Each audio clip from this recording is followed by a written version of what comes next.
September 18. My darling Varvara Alexeyevna, today an unutterably sad, quite unaccountable and unexpected event has occurred here. Our poor Gorshkov, I must tell you, Varenka, has had his character completely cleared. The case was concluded some time ago, and today he went to hear the final judgment. The case ended very happily for him.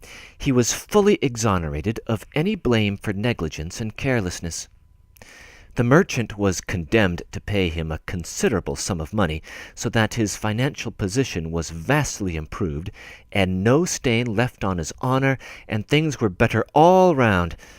In fact, he won everything he could have desired. He came home at 3 o'clock this afternoon. He did not look like himself. His face was white as a sheet, his lips quivered, and he kept smiling. He embraced his wife and children. We all flocked to congratulate him. He was greatly touched by our action. He bowed in all directions, shook hands with all of us several times. It even seemed to me as though he were taller and more erect, and no longer had that running tear in his eye. He was in such excitement, poor fellow. He could not stand still for 2 minutes. He picked up anything he came across, then dropped it again, and kept continually smiling and bowing, sitting down, getting up, and sitting down again. Goodness knows what he said. My honor, my good name, my children. And that was how he kept talking. He even shed tears. Most of us were moved to tears too. Rataziev clearly wanted to cheer him up, and said, "What is honor, old man, when one has nothing to eat? The money's the thing, old man. Thank God for that." And thereupon he slapped him on the shoulder. It seemed to me that Gorshkov was offended.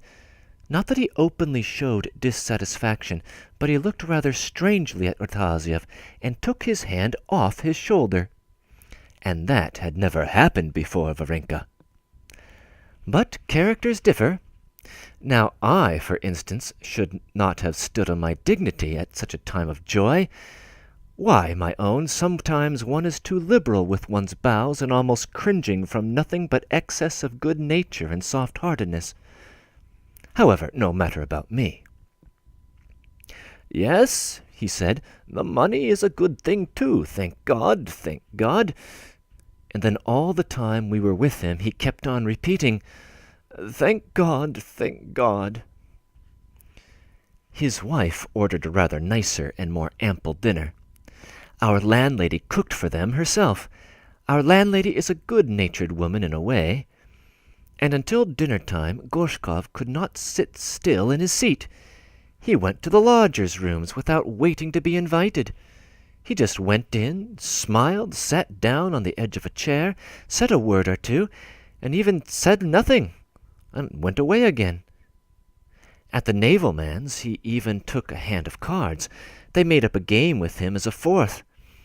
He played a little, made a muddle of it, played 3 or 4 rounds, and threw down the cards. "No," he said, "you see, I just looked in. And he went away from them. He met me in the passage, took both my hands, looked me straight in the face, but so strangely, then shook hands with me and walked away, and kept smiling, but with a strange, painful smile like a dead man. His wife was crying with joy. Everything was cheerful, as though it were a holiday. They soon had dinner.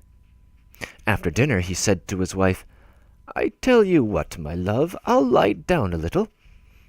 And he went to his bed. He called his little girl, put his hand on her head, and for a long time he was stroking the child's head. Then he turned to his wife again. "And what of Petinka, our Petya?" he said. "Petinka!" His wife crossed herself and answered that he was dead.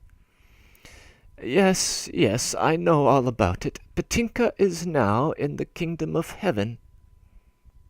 His wife saw that he was not himself, that what had happened had completely upset him, and she said to him, "You ought to have a nap, my love." Yes, very well, I will directly, just a little. Then he turned away, lay still for a bit, then turned around, tried to say something. His wife could not make out what he said, and asked him, "What is it, my dear?" And he did not answer. She waited a little. Well, he's asleep, she thought, and went into the landlady's for an hour. An hour later she came back. She saw her husband had not woken up and was not stirring. She thought he was asleep, and she sat down and began working at something.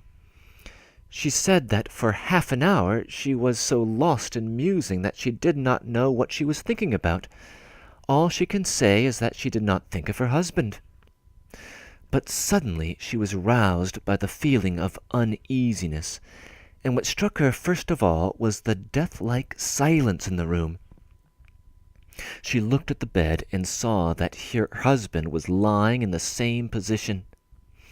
She went up to him, pulled down the quilt, and looked at him. And he was already cold. He was dead, my darling. Gorshkov was dead. He had died suddenly, as though he had been killed by a thunderbolt. And why he died, God only knows.